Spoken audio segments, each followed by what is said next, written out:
예, 오늘 우리에게 주신 말씀은 내일 일을 위하여 염려하지 말라라는 말씀입니다. 우리 하나님께서 왜 이런 말씀을 하시는지 우리 함께 은혜 받는 시간 갖도록 하겠습니다. 우리는 지난주에 하나님 나라와 그의 의를 구하라라는 말씀을 알아봤죠. 예수님께서 하나님 나라와 그의 의를 구하라는 것은 그렇게 하나님 나라와 의를 구하면 뭔가 좋은 일이 있을 거다라는 것이 아니라 이미 우리는 하나님 백성으로 부름을 받은 자들이기 때문에 더는 이 세상 사람들이 쫓는 세상 가치관이나 세상 살아가는 그 방식으로 살아서는 안 된다라는 것입니다. 우리는 그냥 이 세상 속에서 교회 다니면서 예수를 한 분을 더 믿어줌으로 내 세상의 삶에 보탬이 되고 도움이 되기 위해서 믿는 게 아니라는 거예요, 여러분. 하나님을 떠나 스스로 하나님처럼 되려는 인간들은 자신들의 두 마음에서 나오는 선과 악으로 판단하는, 그리고 그렇게 인간들끼리 정한 의로운 삶, 선한 삶을 끊임없이 이룩해내려고 수고하면서 살아가요.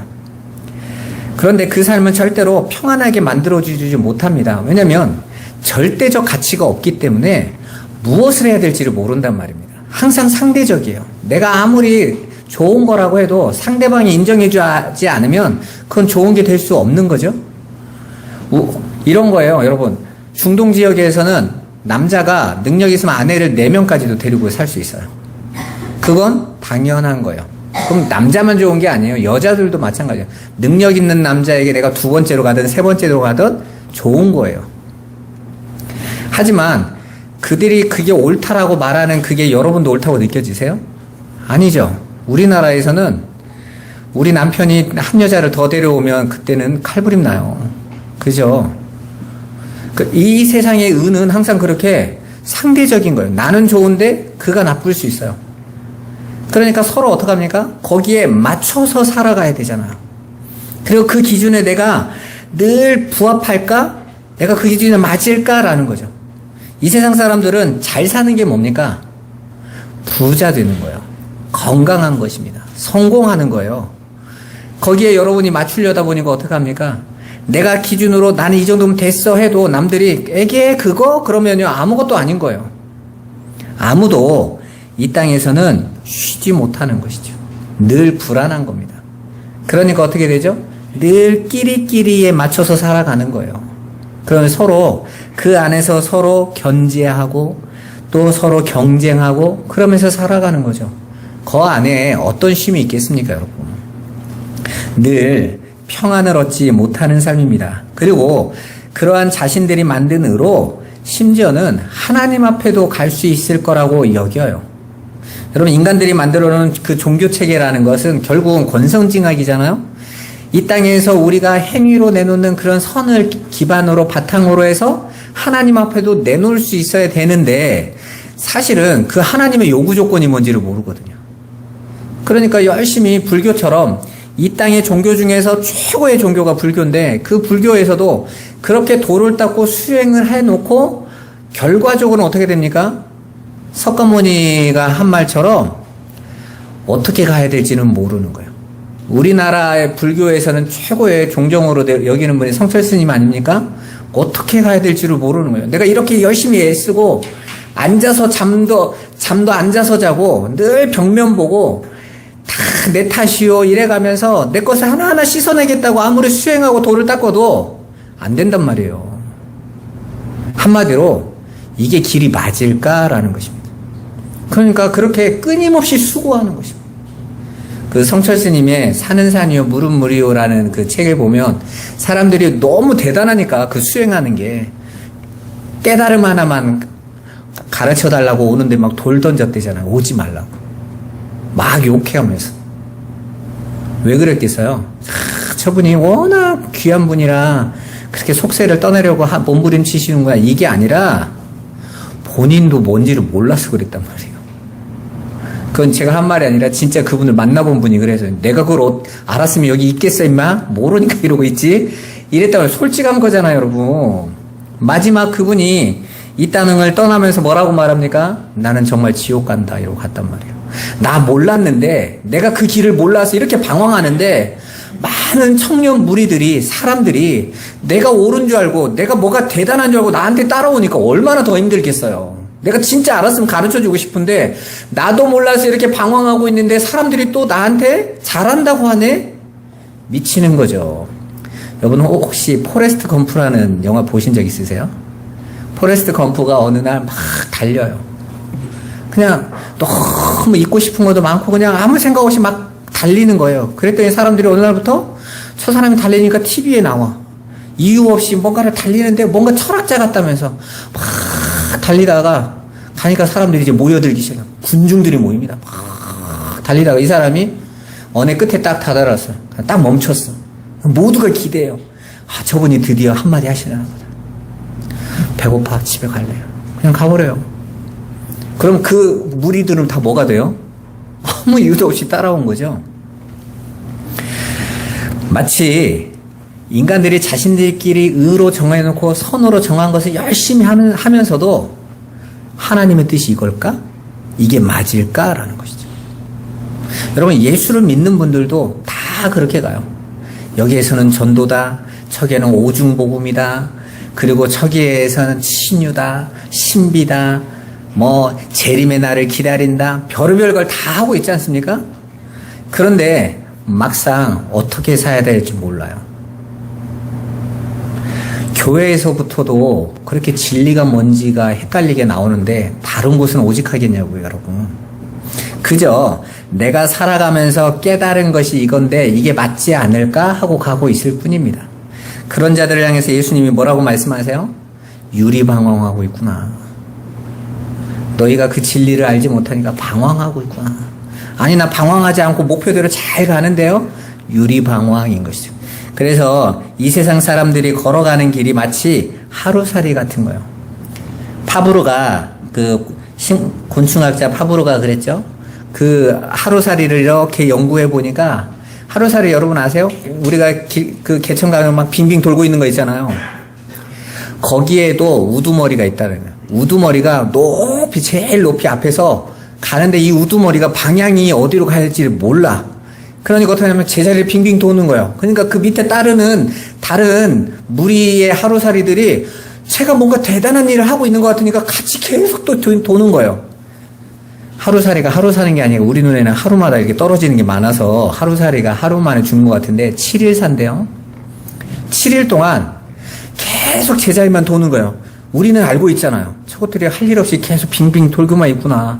나 지나가는데 괜히 그냥 힘들게만 하는구나. 이런데 자기들은 굉장히 가치 있는 일을 한 줄 알고 계속 살고 있는 거예요. 그러다가 시간이 끝나서 땅에 떨어져. 왜 하나님의 하루살이를 여러분 옆에 두셨겠어요? 너도 마찬가지야. 너도 진리를 모르면 너 열심히 하고 살아간다고 생각하지, 너 목적 있다고 생각하지, 성공하는 삶, 이 땅에서 좋은 집을 짓고 자식에게 멋진 아버지라고 어머니라고 나 남겨주고 가는 삶 대단한 것 같지? 아무것도 아닌 거야. 그냥 하루살이의 삶이야 라고 말씀하고 계시는 거란 말입니다.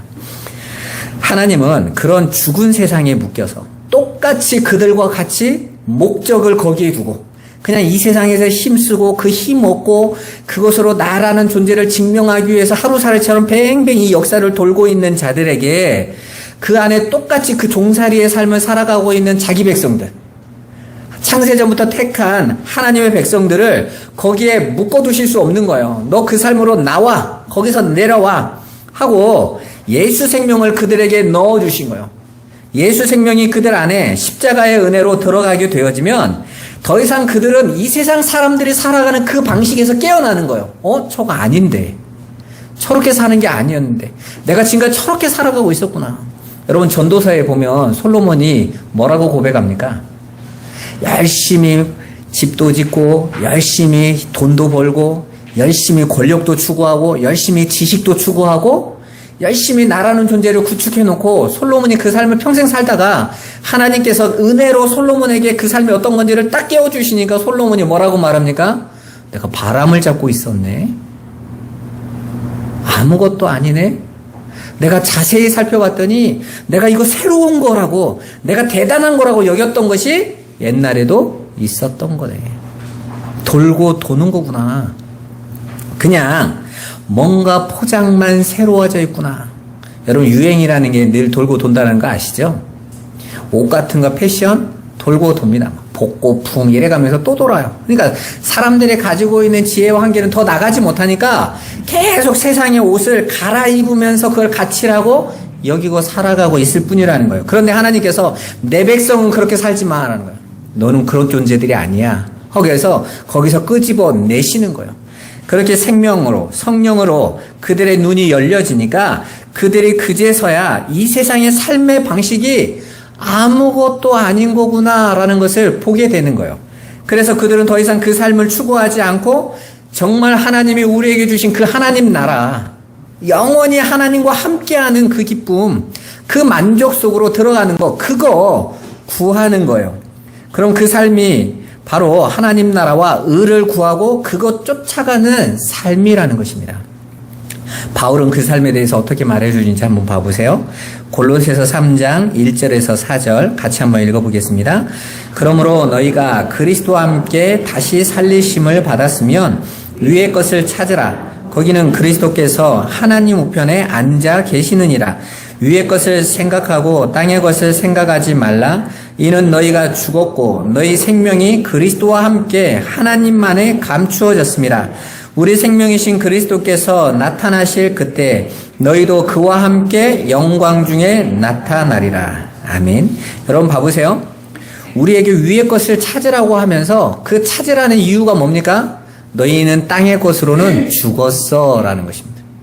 그러니까 하나님의 백성으로 부른 자들은 이미 이 땅의 삶, 육신으로서의 그 가치 증명의 삶은 죽어버린 삶이라는 거예요. 여러분, 우리가 예수를 믿으면서 나라는 존재가 또 얼마나 대단한 존재인지를 증명하며 사는 존재가 아니란 말입니다. 우리는 그 육으로서의 나를 증명해야 될 옛사람의 삶은 죽어버린 거예요, 십자가에서. 그래서 내가 그리스도와 함께 십자가에 못 박혀 죽었나니 라고 선언하고 있는 것입니다. 이제는 선악과를 따먹은 자들처럼 나를 증명하기 위한 삶을 살 필요가 없는 거예요. 아니, 살 수도 없는 거예요. 아니, 사실은 그건 하나님이 거들떠도 보지도 않으시는 삶이라니까요. 우리 생명은 오직 그리스도 안에서만 생명으로 평가되어져요. 그래서 하나님은 저와 여러분들에게서 죄를 안 보신단 말이에요. 죄질한 뜻이 아니에요. 왜? 이미 그리스도께서 그 죄 다 가지고 죽어버리셨기 때문이에요.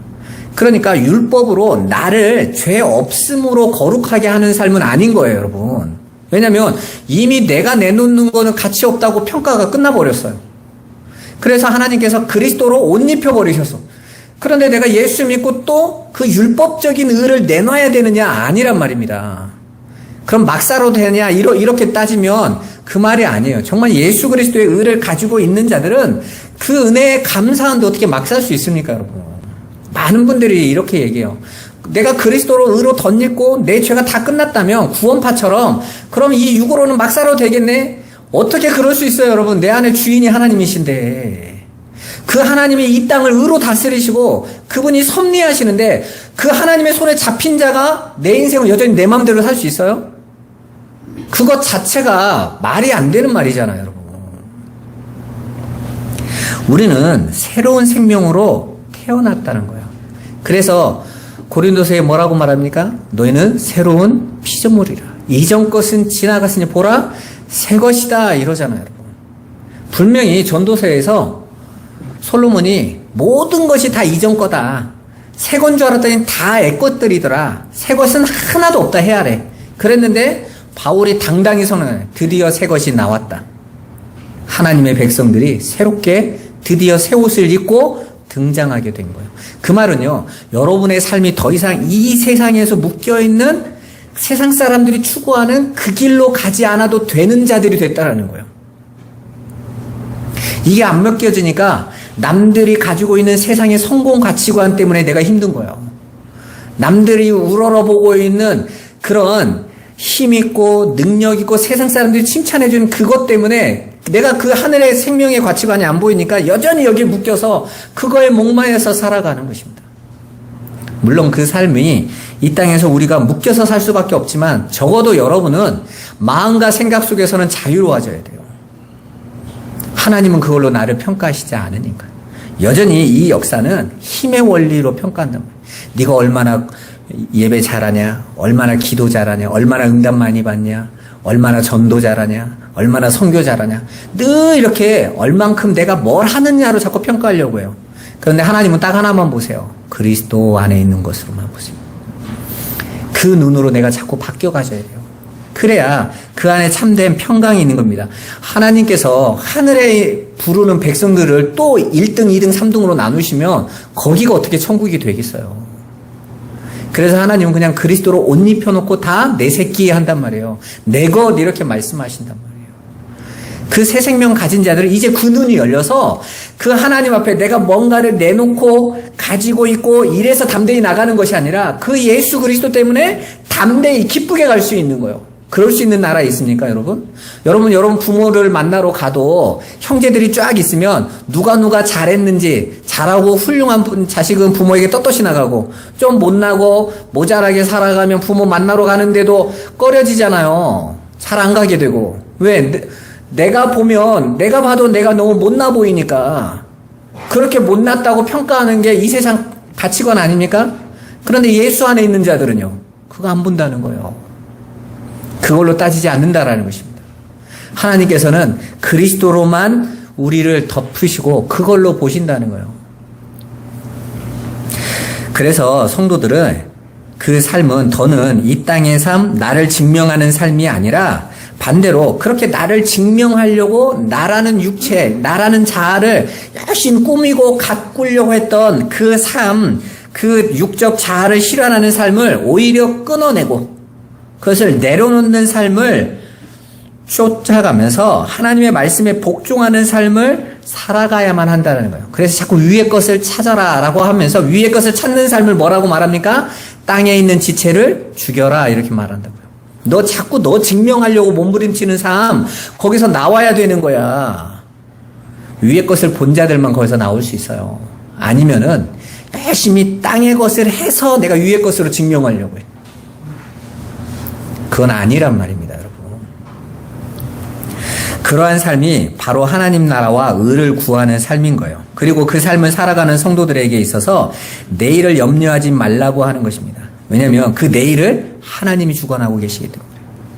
여러분, 우리가 신앙생활 하면서 늘 불안한 게 뭐죠? 내가 이렇게 해서 구원받을 수 있겠어? 라는 거죠. 대부분 성도들이 구원의 확신을 물어보면요, 불안합니다. 왜냐하면 해놓은 게 별로 없어 보이거든요. 내가 뭐 잘한 게 있어야지. 그래서 사람들이 구원파를 좋아하는 거예요. 왠지 아세요? 구원파는 몇 월 며칠 날 네가 얼마나 뜨겁게 눈물 흘렸는지 감격이 있으니 그날이 구원받은 날짜예요. 날짜만 기억하면 돼. 그러면 확실히 해방이 되잖아요.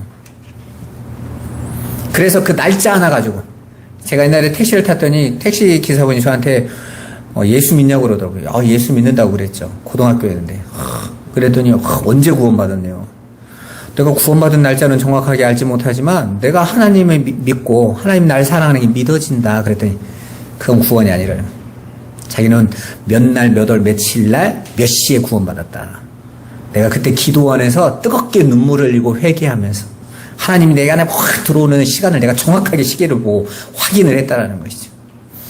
난 처음엔 그게 진짜인 줄 알았어요. 그건 모든 인간들이요. 그 하나님 앞에 가기가 두려우니까 날짜라도 잡아놓고 싶은 거예요. 언제 하나님께서 성경에 구원받으면 날짜가 나온다라고 하신 말씀이 있으세요? 없죠. 여러분, 니고데모에게 어떻게 영생을 얻습니까? 니고데모가 말하니까 예수님이 뭐라고 말씀하세요? 바람이 어디에서 불다가 어디로 가는 거 알지 못하되 아는 것처럼 성령이 오시면 그러한 것이다. 너희가 날짜로 확인하는 게 아니라는 거예요. 하나님의 성령이 그들이 있는지 알으면 그 성령이 그들을 이끌어 가신다는 거예요. 그리고 그 성령에 이끌어 받는 자들에게는 그 하나님, 아버지를 알게 하시는 거예요. 그리고 우리는 점점 알아가면서 내일에 대한 소망을 확실하게 갖게 되는 거예요. 더 이상 내가 하나님 앞에 이 땅 너머의 그 내일, 장래의 내일을 바라보고 뭔가를 준비하고 애써서 두려움 속에 가는 게 아니라 아버지께서 이미 그리스도 안에 다 담아 놓으셨구나. 내 안에 그리스도로 말미암아 더 이상 내게 아무것도 요구하지 않으시겠구나 라는 것을 온전히 확신하고 알게 되는 거예요. 그 성령이 우리를 보증하셔서 하늘의 것을 가르쳐 주시는 것입니다. 그렇게 이 땅의 모든 사람들은 내일 장래에 대한 막연한 두려움을 가지고 살아갑니다. 원래 사람들은요, 이 땅 너머의 세상에 대한 두려움과 불안함이 있어서요. 하나님을 떠났으니까. 그런데 그 삶이 점점점 이 땅으로 넘어오면서요, 우리는 오늘이 아니라 내일도, 이 날의 내일조차도 불안해요. 10년 후는요, 더 무섭습니다. 어떻게 될지 알지 못하거든요. 그래서 우리는 날마다 뉴스를 통해서 앞으로 이런 일이 올 거다 하면 두려움과 공포에 사로잡혀요. 왜 그러죠? 내가 준비를 해야 되는 세상이니까. 안 하면 아무것도 할 수 없는. 왜요? 모두가 자기가 각자로 살겠다고 하나님을 떠나버린 인생들이잖아요. 각자가 준비해야 돼. 얼마만큼 내가 준비하느냐에 따라서 내가 안심할 수 있는 세상이에요. 그런데 하나님께서 이제는 그 세상의 육적인 자들 안에서 하나님 백성을 불러 모으셨어요.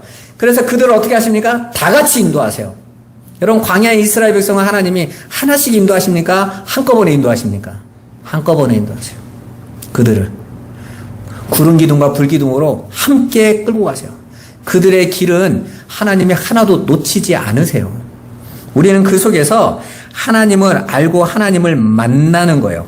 예수 그리스도로 말미암아 이제 하나님과 화목하게 된 자들은 더는 자신의 힘으로 내일을 준비하면서 살아가지 않아도 된단 말입니다. 내일의 주인이신 그분이 우리를 그 안에서, 이 세상에서 건져내신 거예요.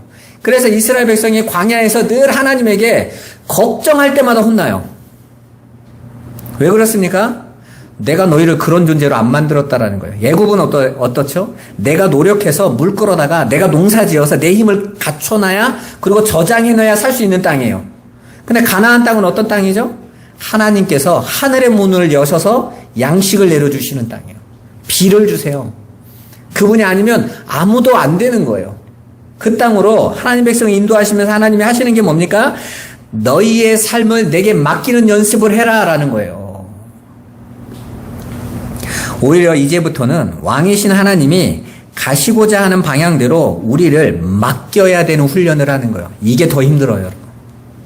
오히려 우리는 이 세상 삶에 너무 익숙하기 때문에 하나님께 나를 맡긴다는 게 힘듭니다. 여러분 어떠세요?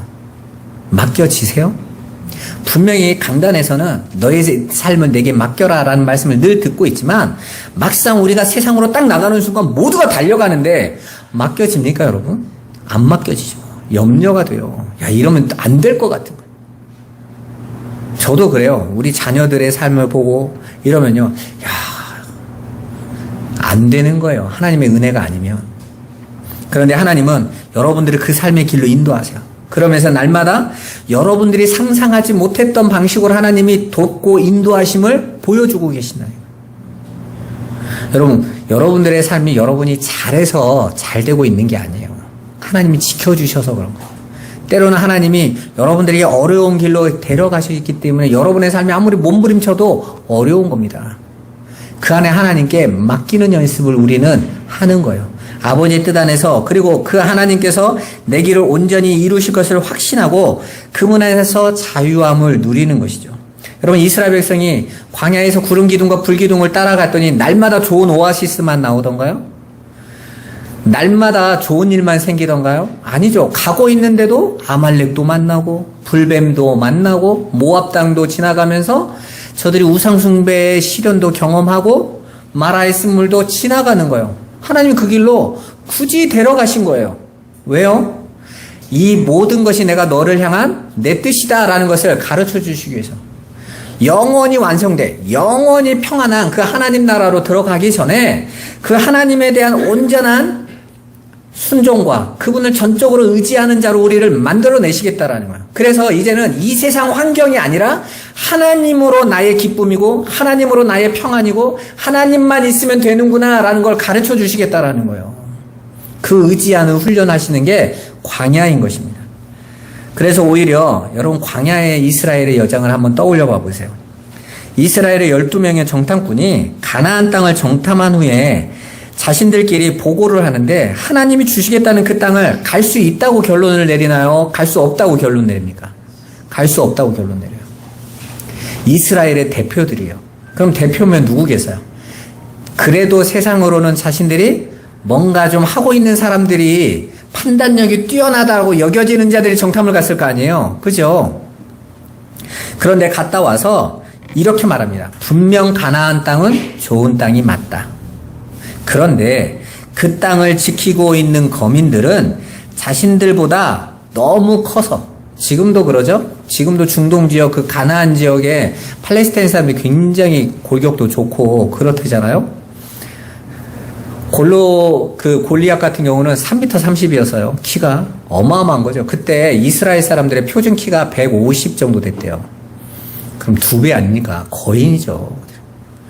역사에 보면 애굽도 조공을 받았지만 가나안하고 전쟁하지 않았대요. 왜냐면 피해가 너무 클 것 같으니까. 워낙 큰 거예요. 그 땅에 이제 정탐꾼으로 갔다 온 자들이 분명 그 땅은 좋은 땅이다. 포도나무 가지 하나도 어마어마하다. 무화과도 어마어마하다. 젖과 꿀이 흐르는 거 분명히 맞아. 그런데 그거 누리기도 전에 우리는 그들에게 맞아 죽을 거야. 그러면서 어떻게 보고합니까? 그 땅은 나를 평안하게 해줄 땅이 아니라 거민을 삼키는 땅. 지금 이 12명의 정탐꾼이 뭘 기준인 거예요? 철저하게. 자신들이 기준인 거죠. 자신들이 가지고 있는 힘과 비례하고 있는 거죠. 여러분들이 예수를 믿는다고 하면서도 이렇게 살아갈 수 있어요. 내가 가지고 있고, 내가 취하고 있고, 내가 얻고 있는 것을 기준으로 세상과 보면서 믿습니다 이러고 가는 사람이 되게 많습니다. 그건 믿음이 아니에요. 계산기 두드린 거지. 신앙은 그게 아니에요. 신앙은 내가 기준이 아니에요. 하나님이 기준인 거지. 봐보세요. 그렇게 결국은 그들이 그 가나안 땅을 못 간다고 하면서 원망이 누구에게로 돌아가죠? 하나님께로 돌아갑니다. 왜 우리를 이 땅에 데리고 왔어? 민수기 14장 11절 12절 하나님이 어떻게 하셨는지 봐보세요. 여호와께서 모세에게 이르시되 이 백성이 어느 때까지 나를 멸시하겠느냐? 내가 그들 중에 많은 이적을 행하였으나 어느 때까지 나를 믿지 않겠느냐? 내가 전염병으로 그들을 쳐서 멸하고 내게 그들보다 크고 강한 나라를 이루게 하리라. 아멘.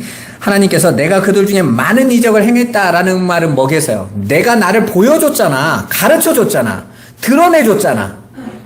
그런데도 그들이 나를 믿지 않았다. 그건 나를 멸시하는 행위라는 것이죠. 여러분, 예수님께서 공생애 때 오셔서 많은 기적과 표적을 행하셨어요. 근데 바리새인들이 계속 따라가면서 뭘 요구하던가요? 또 보여주세요. 또 보여주세요. 또 보여주세요. 예수님이 뭐라고 말하죠? 죄인들이 가지고 있는 눈은 그 하나님을 알아보는 게 아니라 그 하나님을 내게 필요한 것으로 이용해 먹는 데에만 필요한 거예요. 또 보여주세요. 또 보여주세요. 예수님 뭐라고 말씀합니까? 너희를 위한 표적은 하나뿐이다. 요나의 표적 외에는 너희에게 더 이상 주어질 게 없다. 그거 내가 그 십자가로 내가 너희의 죄를 지고 죽고 이제 영으로 생명으로 너희 안에 와서 너희 안에 너희와 함께하고 너희의 눈을 열지 않으면 너희는 끊임없이 그 세상에 그거 구하겠구나 이거죠. 못 나온다는 것입니다. 그리고 믿지 않아요. 하나님이 주시겠다고 약속하신 그 말씀, 하나님이 하나님을 뭘로 드러내세요? 약속으로 드러내세요. 말씀으로 드러내신단 말입니다. 그런데 그 약속을 믿지 않고 끊임없이 보여지고 나타난 것만을 추구하는 자들은 이제 자신들의 힘보다 더 비례하여 더 크다고 여겨지는 것을 늘 염려하고 두려워하는 거예요. 여러분, 세상이 더 큽니까? 하나님 나라가 더 큽니까? 하나님 나라가 훨씬 크잖아요. 근데 여러분 눈에는 세상이 훨씬 커 보이죠? 그래서 두려운 거예요. 엘리사에게 있던 게하시가 아람의 10만 군대가 성을 둘러싸니까 밤새 둘러쌌더니 새벽에 와서 깜짝 놀라서 뭐라고 말합니까? 우리는 지금 죽게 됐습니다. 근데 엘리사는 뭘 보고 있어요? 하늘에 천만 천사가 그 성을 둘러싸고 있는 걸 알고 있어요. 그걸 보고 있는 자들에게는 그 세상의 10만 대군은 오합지졸에 불과해요. 아무것도 아닌 거예요. 천사 하나가 와도 아수르의 18만 5천을 하룻밤 사이에 다 송장으로 처리하세요. 이 세상의 것은 하나님의 그 능력에는요, 비교할 수도 없는 거예요. 그런데 우리는 당장 눈앞에 육의 것으로 보고 있는 것 때문에 두려워하고 염려하고 불안해하는 거예요. 그 하나님에게 당신을 가르쳐주러 지금까지 오셨는데 그렇게 염려하고 두려워하고 불평하는 그들에게 그들이 나를 멸시했다라고 지금 하나님 말씀하시는 거예요. 민수기 14장 20절 24절 한번 같이 읽어보겠습니다. 여호와께서 이르시되 내가 내 말대로 사노라. 그러나 진실로 내가 살아있는 것과 여호와의 영광이 온 세계에 충만한 것을 두고 맹세하노니 내 영광과 애국과 광야에서 행한 내 이적을 보고서도 이같이 10번이나 나를 시험하고 내 목소리를 청종하지 아니한 그 사람들은 내가 그들의 조상들에게 맹세한 땅을 결단코 보지 못할 것이요 또 나를 멸시하는 사람은 한 사람도 그것을 보지 못하리라. 그러나 내 종 갈렙은 그 마음이 그들과 달라서 나를 온전히 따랐은즉 그가 갔던 땅으로 내가 그를 인도하여 드리리니 그의 자손이 그 땅을 차지하리라. 아멘. 자, 하나님의 약속하신 그 땅은 어떤 자들은 절대 못 들어가요? 그 목소리를 청종하지 않는지, 하나님이 하신 그 말씀으로 믿지 않는지. 그들은 뭐 보여달라고 할 것 같으세요? 이적만 보여달라고요. 표적만 보여달라고요. 이 시대에 기독교인들이 예수 믿으면 이적과 표적이 나타난다고 맨날 봤다는 사람들 있죠? 그들은 그거 없으면 절대 안 믿습니다. 여러분, 이적과 표적은요, 언제 어떻게 터질지 모르잖아요. 그러니까 무슨 이적 집회, 표적 집회 가면요, 맨날 어떤 사람이 봤다더라, 이랬다더라, 맨날 그것만 듣고 그 소리에 흥분해가지고 나도 언젠가는 한 건 터지겠지 이러고 가고 있는 거예요. 하나님 말씀에서는 날마다 살아계신 하나님 말씀하고 계시는데 그걸로는 안 믿겨져. 그 말씀은 청종하지 않아. 그 말은 내가 귀가 막혔기 때문에 가렸어. 덮어버리고 날마다 눈앞에 보이는 거 그게 현장의 증거 아닙니까? 맨날 현장 증거만 찾아다녀. 왜요? 말씀은 안 믿어지거든. 말씀은 힘이 없어 보이거든. 근데 하나님께서는 그 말씀으로 당신을 드러내고 가르쳐주고 계시는데 그걸 못 듣고 있다라는 것이죠. 그 영광의 하나님을 날마다 보고도 뭘로 봅니까 우리는? 말씀으로 보잖아요. 이 세상이 움직이는 거 아침마다 보지 않으세요 여러분? 정말 놀랍지 않습니까? 하나님께서 비를 내리시는데 그 비 어제 밤에 한 5시인가 6시쯤 제가 교회에 있는데 너무 더운 거예요.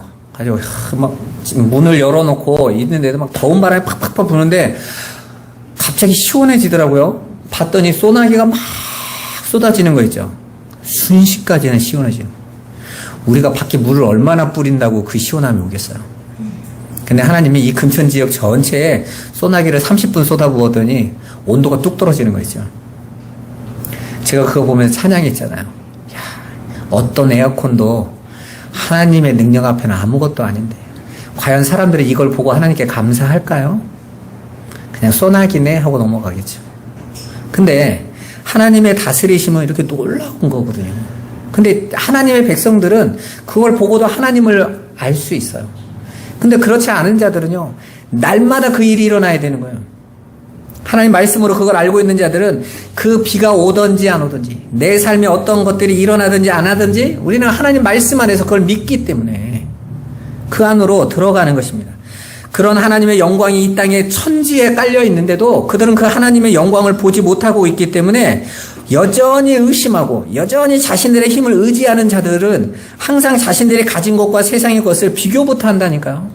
예수 믿으면서도 비교부터 하려고 그래. 하나님 나를 사랑하신다더니 왜 쟤보다 내가 조금 받아야 돼요? 이러고 가는 거예요, 여러분. 그건 하나님을 믿고 하나님을 의지하고 가는 게 아니라 이 세상적인 것을 위해서 하나님을 내 보조 도우미로 사용하고 있다라는 증거거든요. 그렇게 계산해보고 이익이 될 것 같으면 따라가는 거죠. 우리는 그걸 믿음이라고 안 해요. 계산이라고 그러지. 믿음은 나라는 존재를 기준 삼지 않는 거예요, 여러분. 누군가를 믿는다라는 것은 나라는 존재는 이제 부정한다라는 뜻이에요. 여러분, 제가 여러 번 말씀드렸죠. 내가 의지할 게 하나라도 있는 사람은 절대 남 의지하지 않습니다. 내 거 의지해야지. 전에 제가 서울역 앞에 가는데 어떤 사람이 노숙자를 보면서 막 화를 내면서 젊은데 이렇게 산다고 하면서 1,000원을 줬는데 노숙자가 1,000원 확 버리는 거지. 안 봐도 내가 이깟 1,000원 하나 받으려 내가 너한테 그런 욕 받아야 돼? 필요 없어 그러는 거예요. 가지고 제가 그거 보면서 그랬죠. 자존심 저거 살아있는. 근데 왜 앉아있어? 근데 노숙자도요, 그 자존심 건들면요 분노합니다. 내가 누군가에게 나를 맡긴다. 심지어 내 모든 것을 맡긴다라는 것은요. 그분에게 기준이 둬야 돼요. 믿음은요. 오직 하나님만을 기준으로 삼는 거예요. 나의 모든 인생과 내 모든 시간을 하나님으로 맞춰놓는 거예요. 그들에게는 불평이 없어요. 왜? 나의 모든 시간을 하나님 붙잡고 있음에 대한 믿음을 갖고 있으니까. 바로 갈렙이 그런 사람 아닙니까? 갈렙은 모든 기준이 하나님이세요. 그들이 어떠한 상황, 저 가나안이 어떠한 기준이라도 이렇게 상관없어. 나의 기준은 하나님이셔. 뭐라고 말하죠? 그들이 그래 거민도 키도 커, 힘도 세, 그 성은 높아. 그런데 하나님이 우리와 함께 하시며 저들은 우리의 밥이야. 아무것도 아니야. 라고 선언하고 있는 거예요. 여러분 봐보세요. 그렇게 이 땅에서 그 하나님의 말씀, 하나님이 기준되는 자들을 하나님께서 이끌어 가시면서 왜 하나님이 기준인지를 가르쳐 주는 것. 그게 이 세상의 역사인 거예요. 성도들이 걸어갈 길인 거예요. 여러분 이미 이스라엘 백성은 하나님께서 유월절 어린 양을 피 바르면서 애굽에서 나올 때 하나님을 알았어요. 이제 그들의 삶에 뭐가 중요합니까? 이제 그 기준을 하나님께로 완전히 넘겨버려야 되는 거예요. 그래서 아버지께서 이끌어 가시면 순종하고 가는 겁니다. 그래서 하나님께서 가라 하면 가고 멈추라 하면 멈추는 연습을 시키신 거예요. 그래서 하나님께서 내 목소리를 청종하지 아니하는 자들은 결단코 약속의 땅에 못 들어간다고 선언하는 것입니다. 그 하늘의 땅에 들어간 자들은 이제 하나님께서 가라 하면 가고 멈추라 하면 멈추는 거예요. 그래서 그 땅에서는 더 이상 내 삶의 주인이 내가 아니라기 때문에 더 이상 내 뜻과 내 계획이 이루어지지 않는 걸로 절망하지 않는다니까요. 하나님만 있으면 평안한 거예요. 이 땅에서도 마찬가지요. 여러분들이 그 훈련이 되어져 가면 점점점 내 뜻이 아니라 아버지의 뜻 안에 있음으로 우리가 평안을 누리는 거예요. 반대로 갈렙에게는 나를 온전히 따랐으므로 곧 하나님의 말씀을 의지하고 순종하였으므로 약속의 땅으로 인도하시겠다라는 것입니다. 봐보세요. 광야에서 진짜와 가짜가 구분되어지죠. 점점점 진짜들은 하나님의 말씀에 온전히 순종하는 자리로 나라는 존재를 내려놓는 자리로 가져요. 아버지와 함께 있으면 돼. 이 자리로 갑니다. 세상에 어떤 자리에 있어도 괜찮아. 나는 하나님과 함께만 있으면 돼. 그런데 여전히 내가 주인 된 자들은요. 아니 하나님이 함께 있더라도 내 뜻대로 안 되면 나는 원하지 않아로 가게 되고 있어요. 이 시대의 신앙은 그리로 나눠지는 것입니다. 오늘 우리가 읽은 본문도 바로 그 내용이에요. 여전히 이 세상처럼 사람의 힘으로 준비해야만 내일이 보장되는 세상 속에서는 그 내일을 하나님께 믿고 맡긴다는 것은 정말 어려운 거예요. 그래서 천국도 내가 뭔가를 해놓은 것이 있어야 안심이 돼서 천국도 기다려질 맛이 나요. 그는 내가 아무것도 없고 무익한 존재라고 여겨지면 불안한 겁니다. 왜요? 말씀이 그렇게 나오니까 힘의 논리의 말씀으로 계속 듣다 보면 여러분도 모르게 내가 전도한 것도 없는데 선교한 것도 없는데 내가 기도도 많이 한 거 아닌 것 같으면 불안한 거죠. 그래서 제가 전에 전도할 때 80 넘은 권사님한테 평생을 교회를 다니셨는데 권사님 이제 이 땅을 떠나시면 천국 가시겠네요. 얼마나 기쁘세요? 그랬더니 아이고 나 같은 게 어떻게 천국 가요? 그러더라고요. 아니 그럼 권사님이 천국 안 가면 누가 가요? 새벽마다 기도하고 예배 한번 빠지지 않고 그냥 교회의 삶 속에 너무 좋아하는데 누가 가요? 그랬더니 저는 해놓은 게 없어요. 모두가 그렇게 배웠으니까 뭔가 해놓은 게 있어야. 아니라니까요. 우리가 해서 가는 게 아니라 하나님이 값없이 거둬주신 예수로 옷 입고 가는 거예요. 오히려 우리는 이 땅에서 내가 해놓은 걸로 판단받지 않은 게 얼마나 감사해. 만약에 해놓은 게 있어서 1등만 들어간다고 생각해 봐보세요. 일단 바울 빼고는 누가 들어가? 제가 여호와 증인들한테 항상 그러거든요. 14만 4천만 구원받는다길래 야 당신들이 지금 몇백만 명인데 어떻게 가려고 그래? 뭘로 기준 삼아? 그래. 자기는 갈 거래. 뭘로 기준이에요 대체? 지도자만 14만이 넘었는데 여호와 증인하네? 아니 일단 첫 번째로 교주는 가야 될 거 아닙니까? 그때 가겠죠. 그럼 교주 밑에 있는 특별한 일꾼도 가야 될 거 아니에요? 그리고 각 지교회 목사님들도 가야 될 거 아니에요? 당신보다 낫잖아요? 낫지요. 14만이 넘었어요 이미. 그럼 당신은 뭐하러 또 따라가는 거예요 그 안에? 그 숫자로 채워질 것 같으면. 자신들이 만든 교리가 처음에는 그렇게 안 될 줄 알고 일반 숫자로 딱 해놓고 힘든 거예요. 신천지도 마찬가지죠. 신천지 그 이만희가 날마다 계시록 강의 최고라고 하면서 처음에 14만 4천 했는데 30만이 넘으니까 두리뭉실하게 넘어가는 거예요. 왜? 그럼 나가야지. 14만 4천 아닌 사람은 나가야 될 거 아니에요. 깝깝한 거죠. 그렇게 목표와 기준을 삼고 있으면 사람들은 거기에 맞춰서 올라가야 돼요. 그게 얼마나 힘들겠습니까, 여러분? 박수 소리도 누구보다 커야 되고, 누구보다 정자사야 되고, 졸아서도 안 되고, 시험도 딱딱딱 잘 봐야 되고, 그게 천국 가는 티켓이라고 여기는데, 얼마나 더 열심히 하겠어요? 천주교인, 신천지 사람들의 열심을 누가 이길 수 있겠어요? 왜? 그 기준으로 해서 구원받겠다는데. 그러면 교회는 다 잘 돼요. 그렇게 기준을 던지면. 그런데, 그런 사람들은 늘 내일이 불안한 겁니다. 내가 어떻게 하느냐로 평가받는데요. 근데 오늘 예수님 뭐라고 말씀하세요? 내일 일을 염려하지 마. 내일은 너희가 주는 게 아니야. 내가 주는 거지. 그리고 내가 너희를 불렀으니까 그거에 대해서 너희가 염려해서 해결할 수 있는 문제가 아니라는 거예요. 몸을 위하여 목숨을 위하여 우리는 그렇게 나라는 존재를 지키려고 살아가요. 그런데 예수님 말씀하시죠? 자기 목숨을 지키려고 하는 자는 오히려 잃을 것이요. 자기 목숨을 버리는 자는 살리라 그러시잖아요. 그러니까 이 땅의 모든 사람들이 결국은 나라는 존재를 지켜야 되겠다고 살아가는 거죠. 아니라니까 여러분. 예수 안에서 나는 죽고 그리스도만 살아서 가는 거예요. 그게 구원의 비밀이란 말입니다. 그렇게 나를 지키는 삶이 이 세상에는 가치 받는다라고 생각해요. 그러나 하나님의 생각은 우리와 완전 다르십니다. 이 세상의 것들을 기반으로 우리는 내일을 기대하고 바라보는데 오히려 이 땅에서 우리의 삶은 날마다 징계만 받는 삶처럼 보여져요. 얼마나 갈등되겠어요. 그래서 이게 맞을까에 대한 항상 의심이 들 수밖에 없습니다. 여러분이 그렇잖아요. 정말 이 길이 맞을까? 오히려 이방인 세상이 더 잘 가고 더 잘하고 있는 것처럼 보이잖아요. 시편 73편 그래서 아삽이 이렇게 말합니다. 13절에 17절 한번 같이 읽어보겠습니다. 내가 내 마음을 깨끗하게 하며 내 손을 씻어 무죄하다 한 것이 실로 헛되도다. 나는 종일 재난을 당하며 아침마다 징벌을 받았도다. 내가 만일 스스로 이르기를 내가 그들처럼 말하리라 하였더라면 나는 주의 아들들의 세대에 대하여 악행을 행하였으리이다. 내가 어쩌면 이를 알까 하여 생각한즉 그것이 내게 심한 고통이 되었더니 하나님의 성소에 들어갈 때야 그들의 종말을 내가 깨달았나이다. 아멘. 봐보세요.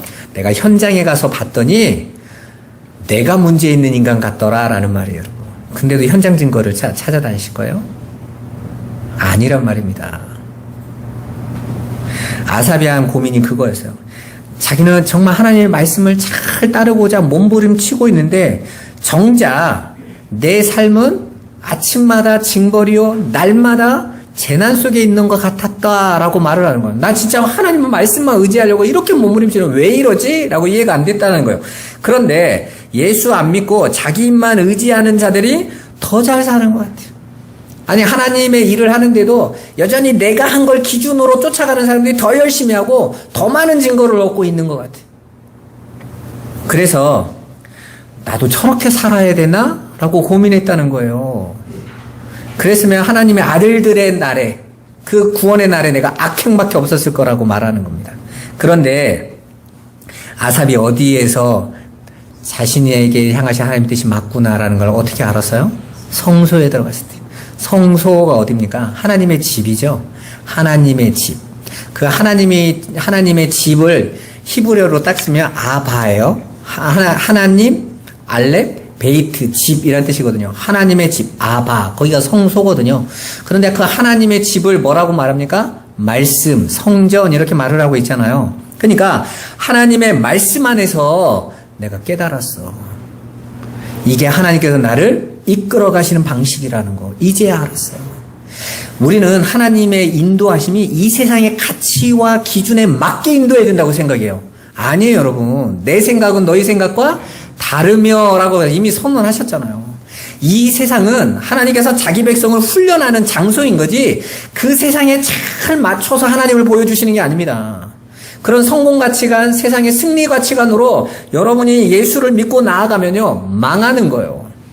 그러니까 오중복음, 삼중복음 이런 얘기를 하는 겁니다. 이 세상에 딱 맞는 옷으로 입혀주는 거죠. 그러면 사람들은 맞아 이게 하나님이야 라고 착각한다니까요. 천만의 말씀이에요. 그러면 성경에서 예수를 믿고 고난받는 사람이 나오면 안 되는 거예요. 그래서 솔로몬이 뭐라고 말합니까? 내가 헤아려 자세히 봤더니 의인이 받아야 될 축복을 받는 악인도 많고 악인이 받아야 될 심판을 받는 의인도 많더라. 그래서 내가 이렇게 말했다. 아, 저것도 아니었구나. 저것도 증거가 될 수 없는 거구나. 그럼 뭐만 증거예요? 말씀만 증거예요. 하나님의 약속만 증거예요. 그리고 그 말씀이 내 안에 법으로 온 자들은 그 성령이 내 안에 이끌어 가시는 그 삶으로 내가 인도받는 모든 것은 진리 안에 있는 겁니다, 여러분. 여러분의 삶이 지금 마라 같은 자리에 있을지라도 불뱀에 물린 환경 자리에 있을지라도 아말렉 같은 자리에 있어도 문제가 안 된단 말입니다. 왜? 구름 기둥과 불 기둥 안에 있으니까 하나님 안에 있기 때문에 아무런 문제가 안 되는 거예요. 우리는 그 안에서 우리를 인도하시는 하나님의 은혜만 보는 겁니다. 그럼 아삽이 성소에 들어갔을 때 깨달았던 그 종말의 일이 뭔가 한번 봐보죠. 시편 73편 28절 같이 한번 읽어보겠습니다. 하나님께 가까이 함이 내게 복이라. 내가 주 여호와를 나의 피난처로 삼아 주의 모든 행적을 전파하리이다. 아멘. 여러분, 이 땅을 살아가는 자들에게 진짜 복이 뭐라고요? 하나님과 가까워지는 거. 잘 사는 게 복이 아니고요. 건강한 게 복이 아니고 내가 생각했던 일들이 착착 풀리는 게 복이 아니라 하나님과 가까워지는 게 복이에요. 그런데 여러분 한번 생각해 보세요. 세상 일이 잘 풀어지면 여러분이 하나님과 가까워지던가요? 오히려 하나님과 멀어지죠. 세상에서 너무 일들이 잘 풀어지면 내가 원하는 대로 돼요. 제가 청년 때 우리 교회에 누나가 믿지 않는 사람하고 결혼을 했었거든요. 근데 처음에는 결혼 전까지는 이 남자분이 잘 나오더라고요, 교회에. 이제 결혼하려고. 누나가, 예수 믿는 게 결혼 조건이어가지고 열심히 나오더라고요. 근데 결혼 딱 했는데 이 남자가 얼마나 머리가 좋냐면요. 한두 번 교회 나오면서 주일날마다 여행 계획을 잡니다. 가지고 누나가 좋은 거죠. 그때는 토요일까지 일하고 딱 일요일 하루 쉬는 거잖아요. 그러니까 토요일 일 끝나고 오후에 탁 가가지고 1박 2일로 한번 갔다가 아 진짜 좋았었어. 서서히 가더니 나중에는요 아예 안 나오더라고요. 머리 좋은 남자인 거죠. 세상적으로. 세상의 것을 보여주니까 나도 모르게 그리고 나에게 너무 잘해주는 그 기쁨 안에서요 빠져나가 버려요. 때로는요 원수 같은 남편도 감사한 거예요. 하나님 바라볼 수 있게 하니까. 그게 중요한 게 아닌 거거든요. 소크라테스가 열심히 사색을 할 수 있었던 건 괴롭히는 마누라 때문에 기쁘게 대화할 사람이 하나도 없어. 그러니까 사색하는 거죠. 말할 대상이 없어지니까. 여러분 우리는 내 인생의 복을 세상의 것으로 요구할 때가 참 많습니다. 근데 하나님이 우리에게 주시고자 하는 복은 하나님과 가까이 하는 거예요. 이 땅에서 나밖에 없음을 가르쳐 주시고자 하는 거예요. 그래서 다윗이 뭐라고 말합니까? 내 부모는 나를 버려도 내 형제는 나를 떠나도 주 여호와는 나와 영원히 함께 하시는도다. 그게 내게 진짜 복이야. 그거 알았다잖아요, 여러분. 그것만 실체이기 때문에 그렇습니다. 그래서 하나님은 택한 우리 안에 오셔서 우리의 예차, 이 세상의 육적인 것을 추구하고 있는 우리와 싸우신다는 거예요. 그래서 우리를 부인케 하시느라 우리에게 고난을 통과하게 하세요. 장애물을 허락하세요. 가시덩굴을 앞에 던지신다니까요. 그래서 때때로 우리가 숨쉬기도 고통스러울 만큼 어려운 일들을 겪기도 하는 거예요. 그래서 주님 바라보라는 거예요.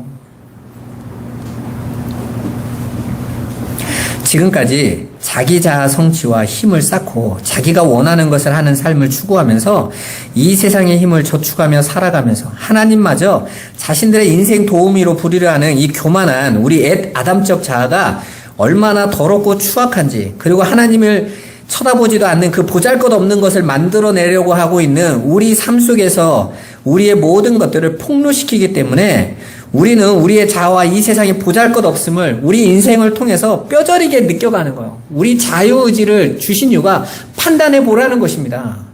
너희가 볼 때 정말 그게 좋을 것 같아 하고 줘보라는 거예요. 인터넷에 보니까 그 일목이라는 카페가 있어요. 일하는 목회자라는 카페가 있는데 이제 목사님들이 이렇게 복음 전하기 위해서 이렇게 막 교회에서 월급 타고 일하려면 아쉬운 소리 해야 되니까 근데 뭐 자기들이 일하는 목사는 너무 많은데, 사역할 곳이 없어서 일 못 하신 분들이 되게 많거든요. 이제 그분들이 이제 일목을 해서 이제 카페를 만들었어요. 카페 회원이 많은데, 거기에 믿지 않는 사람들도 회원이 된 사람들이 많아요. 막 글 올리고. 어떤 사람이 이런 글을 올렸어요. 우리 마누라가 자기가 잘 때마다 자기 옆에서 새벽에 깨서 기도한다. 자기가 하지 말라고 그랬다. 근데 아내는 나보고 내가 당신을 너무 사랑해서 당신 구원을 위해서 기도하는 게 내가 살아가는 이유다라고 그러는데 자기는 너무 재수없다는 거야. 내가 하지 말라는데. 자기가 뭔데. 그러면 이제는 그 아내의 기도, 이게 새벽에 깬 것 같으면 막 귀신을 보는 것 같다는 거예요. 이렇게 싫어하는데도 하는 게 이게 기독교냐. 이렇게 악할 수 있냐 그러는 거예요. 화가 나는 거 있죠. 근데 그 밑에 목사님들 댓글이 더 웃겨요. 아내가 더 지혜로웠으면 좋겠네요. 안 살아야 나같아요. 아니 사랑한다는데 여러분 봐보세요. 아니 마약 갖다 준다고 뭐 좋아할지 모르겠는데 여러분 봐보세요. 생명 영원한 것을 본 사람이 어떻게 기도를 안 해요?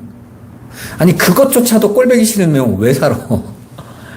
그러니까 그냥 싫은 거죠 인간들이. 근데 반대로 그 아내 입장에서는 그럼에도 불구하고 그 남편을 사랑하기에 기도할 수 있도록 하나님 마음 주시는 게 얼마나 대단한 거예요. 남편은 악랄해져 갈지 몰라도 아내는요 믿음으로 점점점 세워요. 더 단단하게. 하나님 이런 사람도 바뀔 수 있나요? 하면서 기도하는 거죠. 제가 이재철 목사님이 그 100주년 기념교회에 사역하시다가 이제 은퇴하신 목사님이 자기가 목회자가 된 이유에 대해서 말씀하시더라고요. 늘 술 먹고 이제 뭐 사업한다고 늘 술 취해서 돌아와서 막 집에서 막 늘 술 취한 모습에 있는데 아내가 한 번은 이렇게 술 취해서 자다가 이렇게 아내가 기도하는 소리를 들은 거예요. 하나님, 저는 평생 하나님과 함께하고 남편과 함께 하나님을 바라보고 예수 믿는 삶을 꿈꾸고 왔는데 아무것도 원한 것도 없었는데 하나님 저는 지금 정말 죽고 싶어요. 내 남편은 늘 술에 절어져 있고 함께 하나님께 예배하지도 못하고 하나님 저는 이제 아버지께서 불러주시면 너무 좋겠어요. 제 영혼을 걷어가 주세요. 저는 여기까지인가 봐요. 이제는 이 남편을 위해서 더 이상 기도할 힘도 없어요. 울면서 기도하는 모습을 보고 이 이재철 목사님이 그 술 취해 있던 정신이 뭐가 종이 한번 땡 치더래 뭔가 탁 치더래. 야, 나를 위해서 저렇게 기도하고 나를 위해서 저렇게 사랑하고 있는데 난 뭐 하고 있었나. 그날부로 그 삶이 바뀌어서 목회자가 됐잖아요. 그러니까 여러분 봐보세요. 때로는 그런 일도 일어날 수 있고 안 일어날 수도 있어요. 그런데 중요한 건 그것을 통해서 하나님 백성 그 개인에게 하나님의 인도하심과 도우심은 완벽하세요.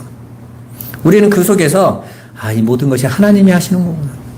내가 이렇게 기도했더니 이런 응답이 왔다 이게 아니라 내가 이렇게 기도해도 저렇게 절대 안 변하지만 하나님께서 그럼에도 나와 함께 하셔서 내가 기도하게 하시니 얼마나 감사해요. 그걸 통해 하나님은 나를 바꿔 가시는 거죠. 나를 하나님의 백성으로 완성해 가시는 거예요. 그렇기 때문에 하나님은 그 내일을 완벽하게 준비하시고 자기 백성들을 다 그렇게 하늘의 백성들로 만들어 주실 것이기 때문에 내일 일을 염려하지 않아도 된다. 그건 내가 준비해. 너희들에게 오늘 한 날 내가 너에게 허락한 그 시간 거기에 충실해. 괜찮아. 여러분 질병 가운데 충실하세요. 기도하세요. 그 안에서. 주님 바라봐 보세요. 여러분 환경이 어려운 가운데 열심히 일하시면서 충실하세요. 괜찮아요. 내일 내가 이거 하면 어떤 분이 그러는데 내가 전도 안 해서 어떻게 하나님 앞에 갈 수 있을까? 그 일 하세요. 그냥. 그 삶 사세요. 제가 오산에서 우리 권사님 한 분이 복지공단, 의료공단에 있었는데 가서 이렇게 상담하고 이러는데 연봉이 6천이 넘었어요. 근데 이분이 어느 날 말씀을 듣더니 저한테 상담을 하는 거예요. 목사님, 이걸로 11조에서 교회에 선교하는데 도움이 되겠냐면서 자기가 사업을 해서 한 달에 200씩은 11조 하는 자가 될 거라고. 그러면서 무슨 손뜨개질 하는데 돈 많이 버는 곳을 알아놨는데 그걸 넘겨받기로 했다는 거예요. 그래서 제가 권사님한테 그래서 권사님, 하나님은 권사님이 돈 많이 내는 거 원하지 않으시고 권사님이 이렇게 가서 상담할 때마다 어려운 사람들 정말 이 사람이 문제 있나 할 때 복음 전할 때 우리는 들어가지도 못하는데 다 맘 열고 아픈 분들이 가족들도 다 도와주고 가서 복음도 전할 수 있고 얼마나 좋냐 그랬더니 안 들어. 그냥 성공 가치관에 꽉 잡혀 있으니까 그만두더라고요. 완전히 안 되는 거죠.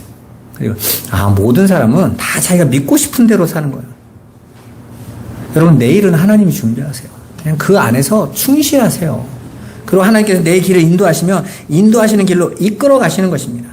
여러분, 이 땅의 모든 존재는 다 하나님 앞으로 수렴돼요. 그가 하나님을 믿지 않는다고 하든지 믿는다고는 다 하나님 앞에 수렴됩니다. 그들이 행한 모든 것도 다 하나님 앞에 수렴되어져요. 근데 하나님은 하나만 보세요. 내 백성 예수 그리스도 그 안에 있는 것으로만 보십니다. 그러기 때문에 염려하지 않으셔도 된다는 거예요. 그러므로 우리는 오늘 지금 이 날을 믿음으로 잘 견디시고, 그리고 믿음으로 주 앞에 서 가시면 됩니다. 그리고 날마다 이 시간에 하나님과 함께하고 가까이 하는 삶을 여러분 힘쓰세요. 그거밖에 없습니다.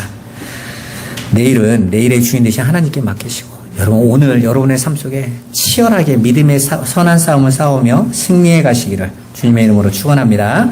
기도하겠습니다. 살아계신 하나님, 아버지, 우리가 우리 모습을 볼 때는 우리는 연약하고 부족하고 준비 안 된 자 같지만 하나님께서는 내일을 이미 준비해 놓으시고 오늘 우리의 삶 속에서 우리를 통해서 일하시며 아버지의 말씀을 믿고 하나님과 가까이 하며 나아가게 하시는 그 은혜를 감사드립니다. 우리 성도들이 이제 그 말씀 안에서 온전히 서서 주만 바라보며 하늘의 것을 바라보고 믿음으로 나가도록 역사하여 주옵소서.